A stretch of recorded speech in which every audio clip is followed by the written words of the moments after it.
दौंड तालुक्यातील पाटस येथील भीमा पाटस सहकारी साखर कारखान्यात सोमवार दिनांक 30 मार्च 2026 रोजी सकाळी सुमारे 10 वाजण्याच्या सुमारास बॅगसला अचानक आग लागून मोठी खळबळ उडाली। काही क्षणातच या आगीने विकराळ रूप धारण केल्याने परिसरात भीतीचे वातावरण निर्माण झाले। मिळालेल्या माहितीनुसार कारखान्याच्या आवारात साठवून ठेवलेल्या बॅगसला अचानक आग लागली। आगीचे नेमके कारण अद्याप समजू शकले नसले तरी कोरड्या बॅगसमुळे आग झपाट्याने पसरली। याचवेळी बगॅस भरण्यासाठी उभा असलेला एक ट्रक आगीच्या विळख्यात सापडून पूर्णपणे जळून खाक झाला। घटनेची माहिती मिळताच कारखाना प्रशासन, स्थानिक नागरिक तसेच संबंधित यंत्रणा तात्काळ घटनास्थळी दाखल झाल्या।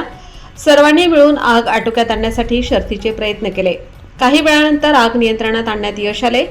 सुदैवाने या घटनेत कोणतीही जीवितहानी झाली नाही। मात्र ट्रकचे मोठ्या प्रमाणात नुकसान झाले असून बगॅसचा साठाही जळून गेला आहे। या आगीचे नेमके कारण शोधण्यासाठी संबंधित यंत्रणांकडून तपास सुरू आहे।